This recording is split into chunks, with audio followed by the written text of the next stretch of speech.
Pretty interesting topic, and thanks for a good prelude there. Right. So, honored to be on the stage here with some of the stalwarts of the creative industry, and I'm going to do my job here of a marketer. I'm going to write a brief, right? Uh, Two fundamental shifts happening today. One is this consumer called Gen Z, which is 40% of India's population today, and from a spending power, also more than 40%. And moving into the future is going to be constitute the bulk of consumption in India. Like any generational cohort, they have their individualities, they have their quirks, they have their trends and everything else. Um, Second, one of them is digital, is the mobile phone. It's reels, it's watching short form content. And the second bit also from a marketer's perspective is the fragmentation of the media landscape today, right? TV is still very, very relevant for a mass brand, but digital has come into the fore. There are experiences which are happening. Now, with these two variables in play, is there a fundamental shift in the creative process of storytelling? Or is the sanctity still the same and just two variables to take care of? I'll start with you, Josy. I thought Aditya is a good guy to start with, yeah? We'll follow your lead on this and all other things. Is there a fundamental shift? I think there's a shift all the time. So I don't even think about it as shift. See, as a creator, I'm coming to you as a creator. I've seen everything. Sorry. I've seen the world of print. I've seen the world of TV. The whole digital explosion, which started in early 2000. So the thing is that you never really thought about shift. You were just part of it, and you embraced it, and you collided with it, and you were born again, and you became your own mother, and suddenly, you were doing stuff you've never done before. And because there was no resistance, you sort of felt better about yourself, you found new sides to yourself, and your cholesterol levels went down. And it was amazing. So for me, I don't think about shift at all. It's the way you create. But at the deepest end, at one end there's reels, which is about speed and immediacy. And on the other end is soul. Yeah, speed and soul are trying to fight each other. We don't see a fight. We have young people in our agency, 80% of them. They've joined us because they want to create work that has meaning, that they feel good about, that they can share with their parents back home. And so, while we are creating for the small screen, our process has not changed actually. We're still looking for what moves people. We are still looking for something that connects, something that moves. We are giving digital an excuse to be digital. I'll give you an example. We have something called the white room. In the white room, everything is white. It's a room, it's white, and you sit on the floor, and there's a vibe. There's a red candle in the middle. Anybody, any age group, you don't have to be in the creative department. When you sit in that room, something happens to you, and you speak about things you've never spoken before. Am I taking too much time? Young people sitting in that room give you incredible insights because they tell you their truth. Yeah? So let me give you an example. eBay, which is an e-commerce company that loves to do reels, came to us and said, we are looking for a purpose for our brand. And we said, e-commerce? Why would an e-commerce company come to us for purpose? We didn't take it that seriously, but we said, let's give ourselves 29 minutes to create something for them. 29 minutes. And we sat in the white room and we began to speak. And I said, why do we buy things? And people started to talk about brands and how they look cool with brands and what happens in their cupboards and stuff like that. In the beginning, it was all this trying to look good. The conversation went on beyond 29 minutes, over an hour. People wanted to speak about why they buy things. And at one point, one of the women there was very quiet, said, I'll tell you why I buy things. I buy things because I was born a girl. when I was born, my grandmother wanted a boy. I was born a girl. And right through life, she looks at me like, hey, I wish you were a boy. I buy things to prove to her that I'm better than any guy. Yeah? Now that was something that was so soulful. It affected the room. Everyone began to cry. I said, should we stop the session? They said, no, we want to talk. 29 minutes became 3 hours. From that came 9 incredible spaces. And one of them was what we finally went with for... I want to interrupt this because I know this campaign. It's one of my favorite. Things don't judge. Things don't judge. Thank you, my friend. Beautiful piece of work. So it was things don't judge. eBay has 100 million things that don't judge. A skipping rope does not judge if you're 78. A ring does not judge if you're straight or gay, right? A diya does not judge if you're Hindu or Muslim. We have 100 million things that don't judge. So what I'm trying to say is, it can go onto reels. It can go onto any medium. It's neutral because it comes from the soul. And the soul understands depth, and the depth gives meaning to reels. That's what I'd like to say. Yeah. Aditya? I think Josy's been doing the kind of work that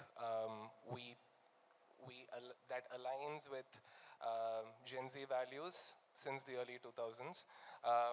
Women against lazy stubbles, right? 2008, right? Yeah.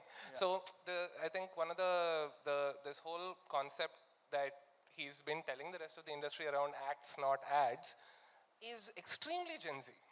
Right? But that's kind of been a mantra for a very long time, right? So I don't think the fundamentals are right, and they've been right for a very long time. So I don't think,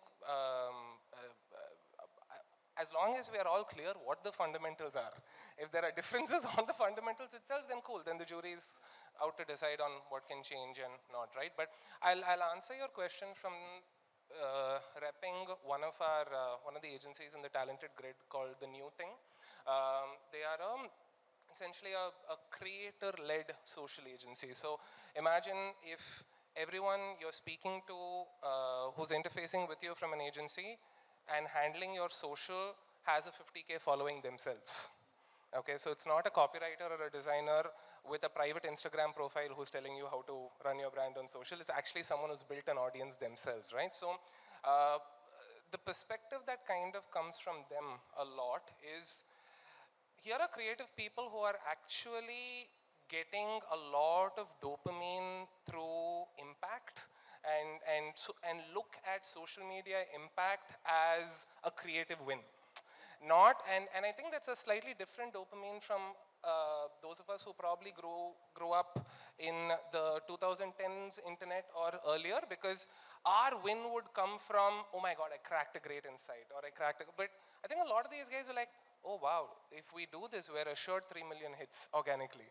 Oh wow, if this happens, the saves are going to get much higher than the likes. So you can see the particular points of dopamine being a little different.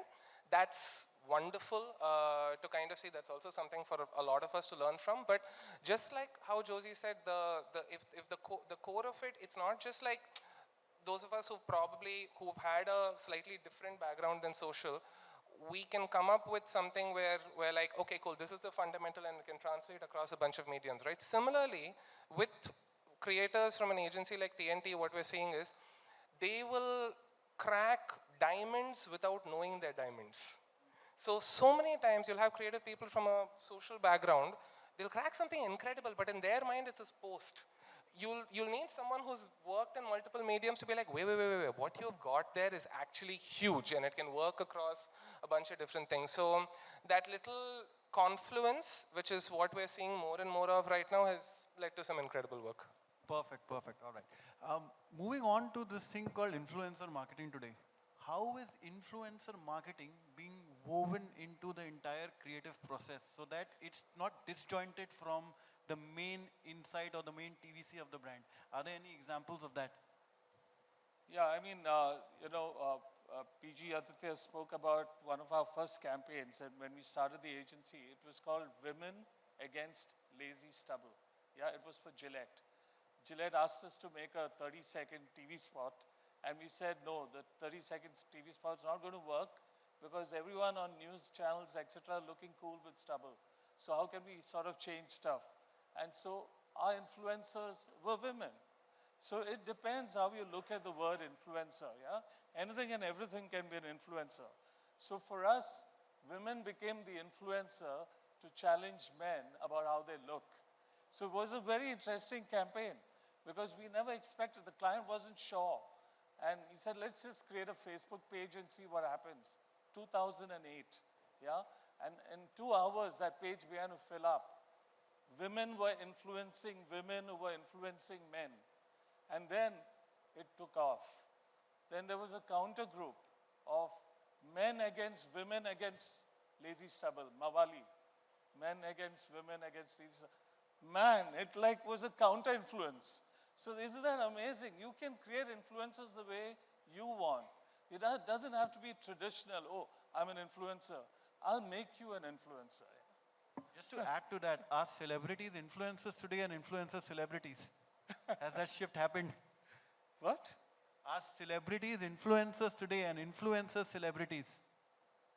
I don't know what that means. Yeah, I say I mean, yes. we see a lot of yes. we see a lot of shift happening from brands not having endorsers anymore, and having short-term campaigns coming up with celebrities, and we're having influencers who become brand endorsers. So there's that fundamental shift which has happened over there. I think you can look at that, the difference. Okay, I'd say Ananya Pandey is an influencer and a celebrity, but Amir Khan is only a celebrity.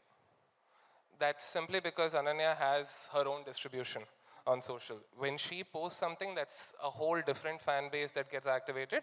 It's very different from someone like, let's say, a Ranbir or an Amir who don't have their own unique distribution on social. Of course, their fan clubs and all are there, and that gives you a fair bit of mileage. But to answer your previous point as well, right? How many of y'all watched this this cricketing podcast called The Great Cricketer? One person. Fantastic. Love your taste. The Great Cricketer is a bunch of these two Australian men who are hilarious, right? They're one of my favorites. Ma'am, do you know the brand that they endorse? I want the audience to hear it from your mouth. Big Basket. Big Basket. And how do you know it's Big Basket? A professional hazard. Okay, so Great Cricketer has been endorsing just Big Basket for, I think, the last couple of years. They are consistent with their Big Basket jokes. Every episode starts with some joke about, oh yeah, and the guy who's forget my Aussie accent, but they crack some very funny joke about Big Basket every time before they begin, and it cuts to the ad and back, etc. For the last 2 to 3 years, anyone who's watched Great Cricketer knows this. And that's not because they've done a lot, but simply because they've committed to one creator, and they're like, okay, we're just going to bet on you guys, all the best for your careers, we will sponsor some part of it, right? So there is a bit of honesty in that. I remember when, and I think that's one bit that's kind of missing in influencer marketing is you're supposed to bet on people. I think that's at the core of the soul of influencer marketing is betting on people who you think are going to make it big. I don't think brands look at that anymore. They're kind of like, okay, how can I slightly get some quick win off somebody else's popularity at a unique point in time? That's insincere, and therefore, if your approach is only that, you will get the same kind of results when you try to, let's say, hack any kind of paid media format. No, if you're not looking at it for its actual proper purpose, you will only get that kind of result with influencer marketing as well. But if you are able to understand at the core, it's about betting on people who are yet to become famous, it'll probably work out. I'm just going to add to that. I mean, maybe it's not relevant, but for me, the celebrity creates familiarity. The influencer creates authenticity. That's what I mean, very simple, basic way of looking at That's the world. pretty well said, well articulated. Another dichotomy that we see today that people will binge watch 10 hours on Netflix, but when it comes to an ad, 10 seconds is too much. Are we seeing a fundamental shift in brands coming across and asking you all that, look, we don't need a 60-second on a 90-second TVC anymore. We want short-form content, and is budgets being shifted into having more short-form content than one large grand TVC? Is there a shift happening with brands? Yeah, I mean, I suppose the first guys who did that was the movie, what was that? Tom Hanks with FedEx. Oh yeah, Castaway. Castaway was brilliant. Actually, a lot of writers today start by saying, hey, can we do a series? So I must say that from a creator's point of view, you do start that way. You do start with long-form content, short-form content, and then you see whether you can partner with Netflix or someone else. So this seems to be the conversation in the creator room. So, but brands, I'm not so sure if they... Aggie said this one thing, sir, several years ago, which I've found. This Agnello Diaz, who used to head Taproot, legend in his own right. He had this wonderful thing to say. He's like, when you buy a book, when you like a book, you pay for the book. When you like a film, you pay for the film. When you like an ad, you pay for something else. So it's a very perverted art form that way, right? Like, sure, people will watch 10 hours of whatever it is, they've paid for that. And therefore, there is a certain being like, okay, cool, I'm getting some paisa vasuli out of this, I put some money in, etc. As an art form, we are free. And therefore, there will always be that little bit of hesitation from the audience on how much time am I willing to give for something which is free, which is coming to me, which I have not sought out, right? And that's a battle we, as an art form, we generally have to kind of work around that a little bit. But it's, I think we're also the most resilient art form in that way. If cinema had the same kind of challenges advertising did, it wouldn't have survived. I don't think so many of the other art forms, if they've kind of been put through the kind of gruel that creative people in advertising have been, have had to face, we're extremely hardy creative people. Like the amount of challenges creative people in advertising can face and come over it. Cinema took 20 years to realize that OTT was going to be a real thing. Journalism made a huge hue and cry for a decade before digitalization became a real thing. Advertising creative had actually adapted much, much faster than so many of the other art forms. So there's a lot of credit to be given to how actually resilient and flexible we all are. So yeah. I mean, I'm going to start with a personal view now. There is a lot of talks happening about AI coming into the world of creativity. As a marketer, I think it's an enabler, right? You cannot remove the human element from storytelling because that's where the stories come from, right? But how are agencies looking to integrate AI into this whole creative storytelling format, especially when you're talking about short-form content, 30 seconds, when you can actually replace the whole cast with AI-generated images and videos? So are there any examples, or how are you looking to enter into this? As we speak, I have one short film I'm trying to make on Kling. So my two tabs that are always open are Runway and Kling. Since the last few weeks, we are, as soon as VO3 gets, if we get full access to it in India, we'll see that also coming right in. I think, and I'm from a writing background, right? And generally, my life changed when I learned Premiere Pro. My life fully changed when I became somewhat of a creative technician, in a way, right? And a creative technician is more creative than a creative non-technician. If you only know Word doc as a software, you can be more creative, so to speak, right? So I think these are tools that at Talented we are fully in the nice messy middle of the whole thing. I have a couple of colleagues who've joined. If I pass the mic over to one of them, they'll give you way more details of Shanaya's a designer, and she will tell you how she's been using it in tons of within her process as well. The entire human race has been put on a PIP. That was the core takeaway after at least Google's keynote. Sure, Apple's keynote, isn't it so nice that Apple's keynote was slightly disappointing? That we don't have more things to get overwhelmed about week after week, but we're fully in the messy middle of it. rethinking everything from whether agency growth can honestly be measured in terms of staffing anymore. A 300-person agency, a 500, is that the way to even look at agency growth? It feels like it's a way to kind of disincentivize you more and more from a cost structure that is based on man hours, because you are now incentivized to do things with lesser time, not more. So are we still going to keep costing as such as an industry? And of course, to your point, I think it is going to be a very sensible dialogue to have between marketers and agency partners on how to reevaluate different parts of where the agency premiums need to kind of come from.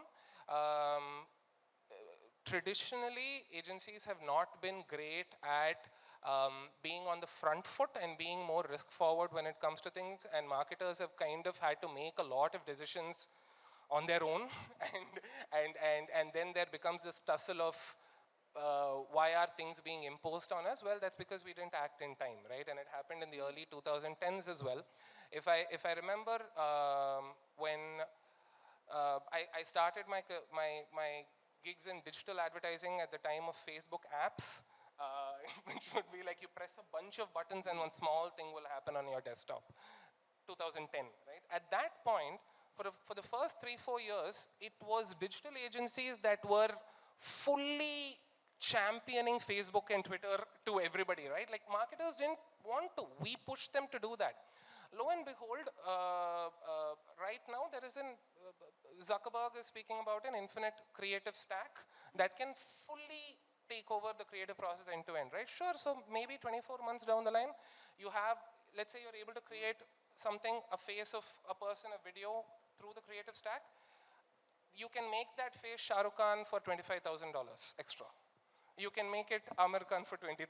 You can make, so you combine that creative stack with, let's say, rights to celebrity faces, and you have something that is genuinely very scary, very real. But if you are able to be alert without being anxious, I think you'll be on the very, very good side of history for it. Never been a better time to learn. Josy? Well, I mean, I'm not going to get organizational. I'm going to get personal here. I think I'm having an affair with my version of ChatGPT. It's amazing how we've understood each other, and the way that she or he, I don't know, connects with me and understands what I'm trying to say, and the way she makes me better is just incredible. I think I'm trying to give algorithm a soul, and the algorithm is giving me something back. So it's just been this fascinating thing that's going on. I don't know what it is, but you know, going back to the organizational thing, everybody in the agency is using AI. We're all trying to speed up our work. There are larger sort of plans within the Omnicom setup to speed this up further. But I'm not going there. I'm just talking about at a very fundamental individual level. Some beautiful things are happening. And when you can take a machine and turn it into poetry is when you are madly in love. Yeah. So that's what I would say. Yeah. One of the other fundamental shifts which is happening in terms of channel. Now, a lot of brands are D2C brands per se, and a lot of movement is happening towards traditional channels into quick commerce, into e-commerce, where there is a call to action required. Yeah. So fundamentally, is that changing the way creatives are being made? I think you're better at this, yeah. What is the question again? On Fundamentally, is there a change in the creative process when you're looking at call Because to of quick action, commerce. performance-led ads? Yeah, quick commerce is doing to FMCG what e-commerce.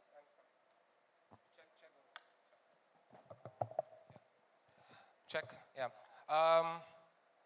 No, quick commerce is doing to what FMCG the same thing what e-commerce did to consumer electronics and fashion to a level.